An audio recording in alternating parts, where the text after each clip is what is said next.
once again to the glorious Peak District, more specifically Three Shire Heads, and what a beautiful place it really is. At the moment I'm in Staffordshire, just there is Cheshire, and just up there is Derbyshire. As you would guess, Three Shire Heads is where three different shires meet: Cheshire, Staffordshire and Derbyshire. I'm just going to climb back up again. So my daughter and I, say hello Amy, wave. I'll make a wave, wave. We're out for a wild camp this evening. The plan is to head up onto Axe Edge Moor for a nice relaxing overnighter.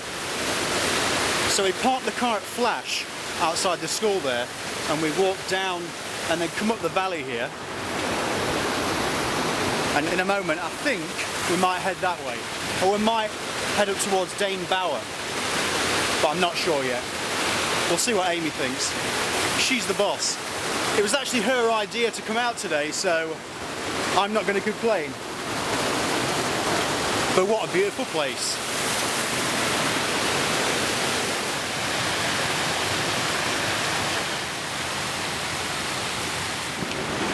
Right, Amy's insistent we've got to go across the stepping stones then back across the bridge. Who am I to argue? Go on then. If you fall in, at least it's on video. Whoa!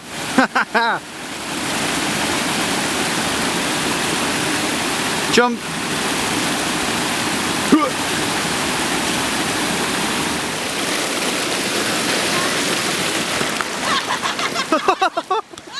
I lost my foot! That serves me right. Oh dear. You should have been filming that. You should have been filming that. Good job I got leather boots on, isn't it?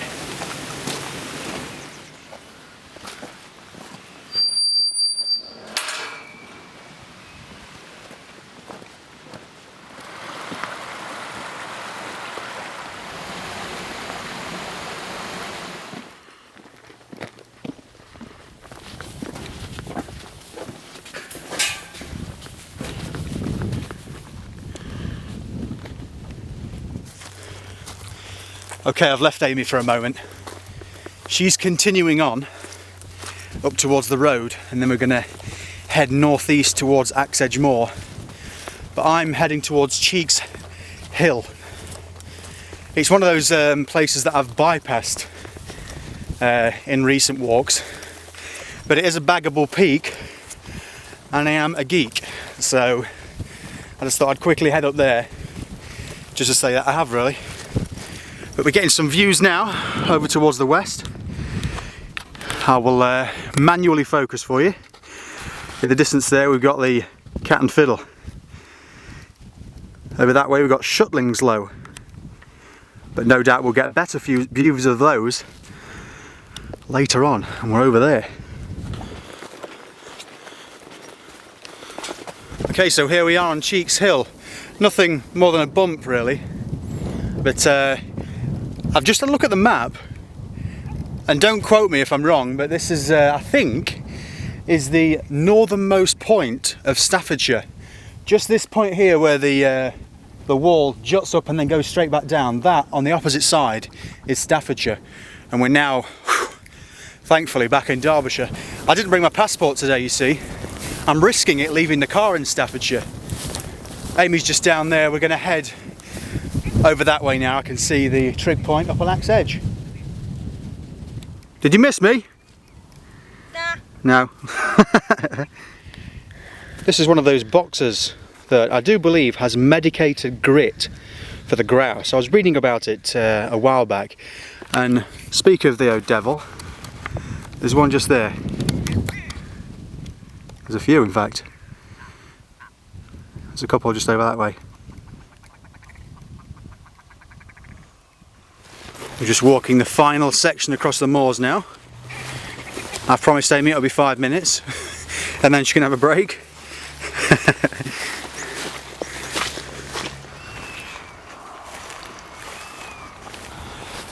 And here we are. ye old trig point on Axe Edge Moor.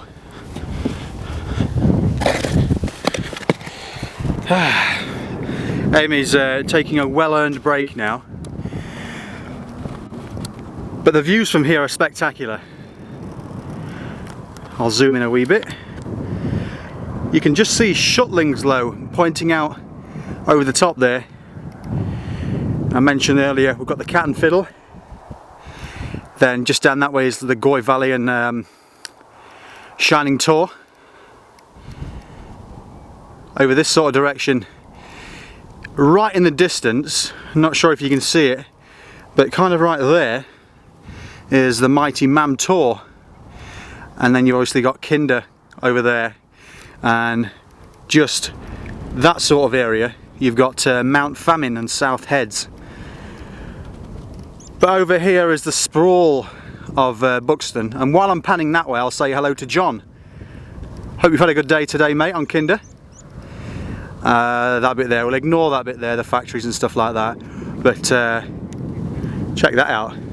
That is Krum Hill, or Krum Hill, depending on how you want to pronounce it, and you can't quite see it, but just behind this thing here will be Park House Hill, and then right in the distance over there you have the top of the Roaches. But it's going to be a good evening, it really is. The sun's slowly going down, but I'm going to get the tents pitched just there, or one tent and one tarp. So I'll bring you back in a minute. Okay, so it's tent time now. I've got the trusty Osprey XS48, and it served me well while we were kind of backpacking around Asia about a week or so ago. But that's my down jacket there, just in case, you never know. Amy might want that. I've kind of got kit for two here. Got my Thermarest just there. The Venture VW or something like that, I think it is. I got that at Steel, you know, when it first came out for about 40 quid. They're my cheapo Carramore pots there. Amy is using the, oh, if I can get it out the bag without breaking the handle off it there, the trusty freebie Carramore X-Lite tent. You may have seen that in a few of my videos. But then I've got I bought the Vango Ultralight 1300 just in case, you never know if it's cold. Somewhere down in this bag of tricks is the Terra Nova Adventure 2 tarp, and then the trusty old, isn't it Jay, trusty old, the Army issue Gore-Tex bivvy. And then to set the tarps up with, or tarp, I've got two poles. Not quite decided what configuration I'm going to go for yet, but I'll bring you back in a minute and no doubt we'll find out. Okay, so that's the cheapo Carramore tent set up. In Amy's bag she was carrying her sleeping bag and the most important things of all, the food. But I've had a few questions over the years about this little thing. I don't think it's made anymore, to be honest. I acquired it because I helped out with the Carramore photo shoot thing. The only fault that I can pick with it really is that the eyelets have started to widen off a wee bit, so sometimes these little things poke through, as you can see there. It's just gone through it. So I'll have to trying to wedge it back a little bit. And same goes for the poles as well, they go through a little bit. But other than that, it's not a bad little tent, to be honest. It was the only tent that fared relatively well when we were on Blencathra about 5 or 6 months ago. My Zephyrus broke, and I know Graham's, I think it was a Hex Peak, the zip broke on his. And this little thing took it. Okay, so it's tarp time now.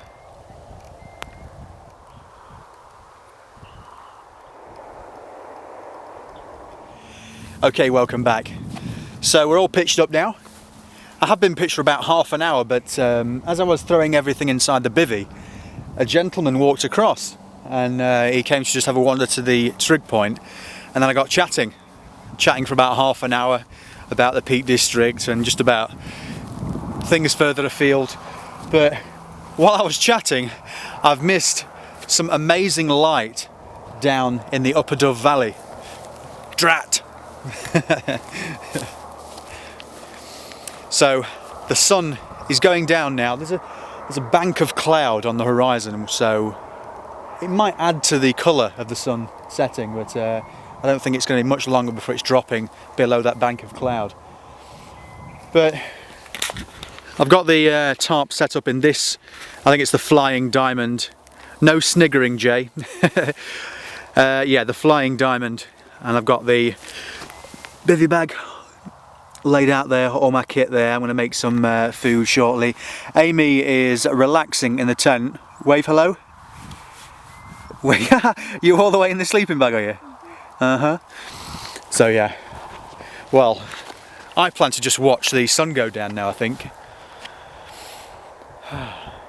It's a little bit hazier than when I was out in the peaks the other day, but the weather has been quite good all weekend, all the Easter bank holiday weekend. I've been at work sadly, but you have to do these things, rough with the smooth and all that. Right, let's get some food on the go. I've set the GoPro up now to do a bit of time-lapsing of the sun going down. The sun's about to drop below the clouds now, but we'll see how it goes, we'll see how it comes out. Okay, so we've got some chicken tikka and rice on the go now. Amy could quite happily live off chicken tikka. What do you think, Amy? Uh-huh. So the sun's slowly dropping. The sky's turning quite a nice colour actually. The GoPro is still time-lapsing over there, but I'm on to my lunch now. Amy's eating the tikka in the tikka tent there. I'm dining al fresco, but I've got the ramen noodles on now. My mate Jay's got me into these, and I ate them while I was in Asia as well, so yeah. My water has got a tikka twist, because I'm using the same water that I used to, or same pot anyway, that I used to cook the tikka in, so yeah, I'm sure it'll taste very nice indeed. It's been a really great day, great weather as well. You know what, if it could be the same as this every day, until around about maybe November time, I'd be very happy.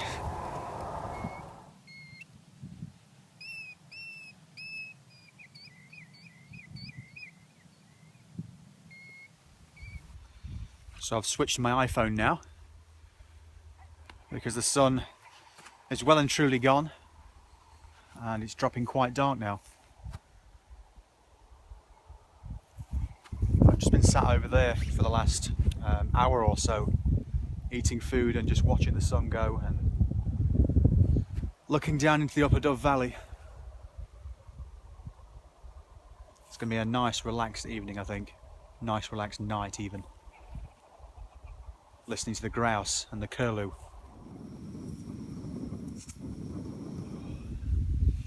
Okay, welcome back. So, I've retired to the bivvy now, in the tarp. As always, I hope I don't knock that over during the night.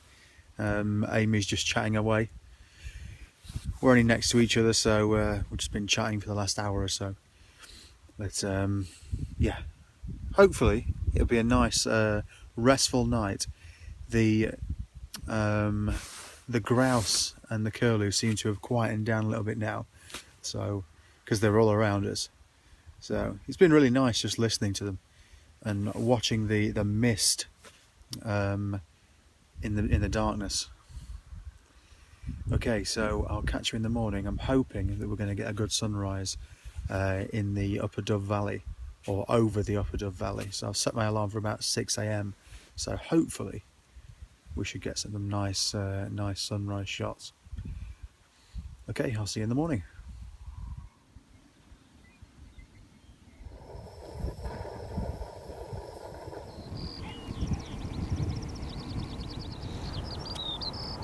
Good morning.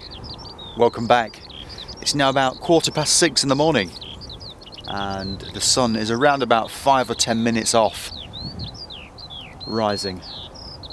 I can just start to see some colours touching the higher cloud, but sadly we've got a big bank of cloud on the horizon, so we'll just have to see what happens, I think.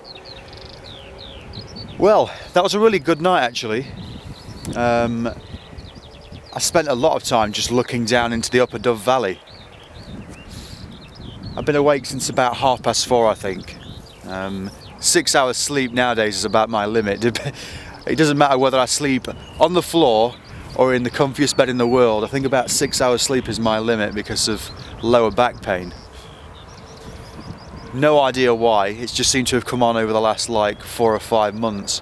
I initially thought it was the bed at home, so we changed the mattress, but that's made no difference. But anyway, any tips for getting rid of lower back pain would be very helpful.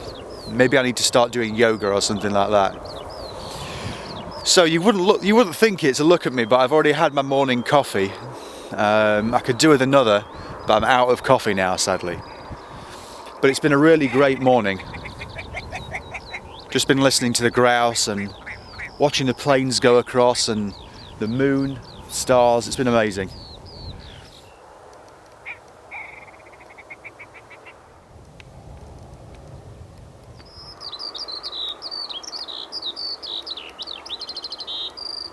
I'm just conducting an experiment. I've got the head torch on. I doubt it's bright enough, but my friend John's walking to work and he can see the top of Axe Edge, so you never know, he might be able to see that torch. I've just sent him a tweet out and hopefully he'll look out for it. Oh dear, your tweet couldn't be sent. See, that's the good thing, I suppose. I've not really got any good mobile signal up here, so I've not really been on the phone, which is good, so I've just been taking in the surroundings.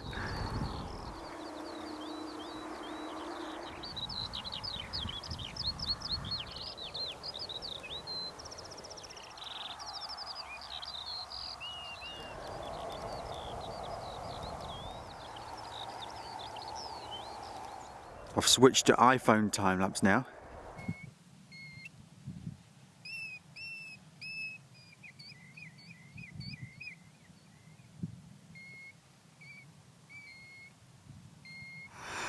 Amy's finally awake now there's food on offer. Say hello. Hello. Hello. So I've taken my tarp down. It's drying over there. Not that it's going to do any real drying because the sun isn't fully out yet. But it's time to pack away and put everything back in there. You alright there?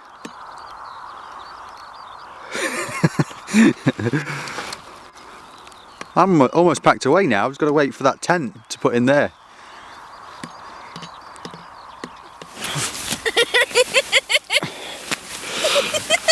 You will get up. I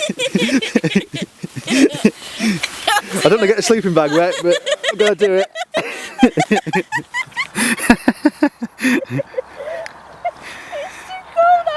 It's not too cold. Right, she's up. Right, you're awake. Right, so we're all packed away now. Been very happy indeed with this bag. I love all the additions of like extra little like webbing and like mesh on the back and on the sides. I've just chucked my wet tarp in the front there. Hopefully that'll dry out a little bit, and then I'll put it out on the line when I get home.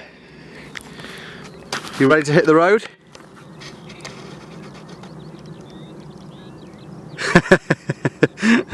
You need coffee or something, do you? No, I do.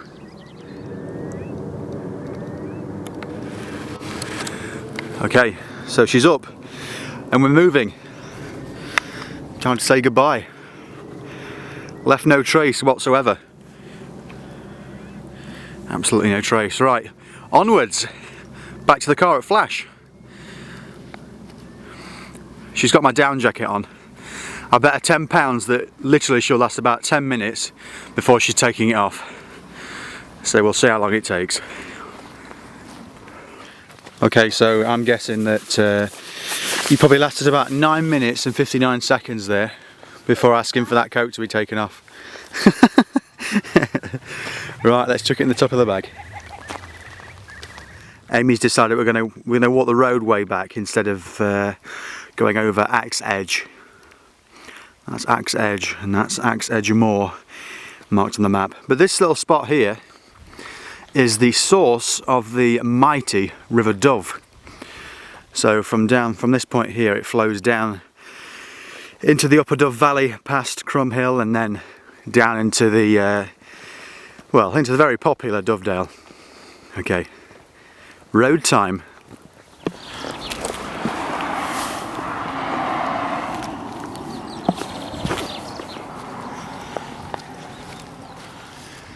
Looking rather hazy.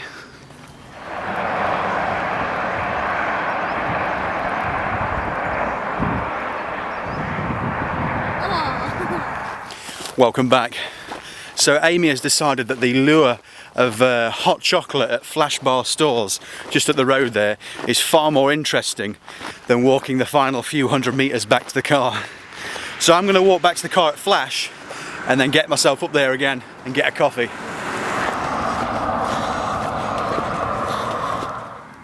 There's a bit of trivia for you there. And the car's still there, which is always a bonus. Good morning. Right, trying to get around there for a coffee.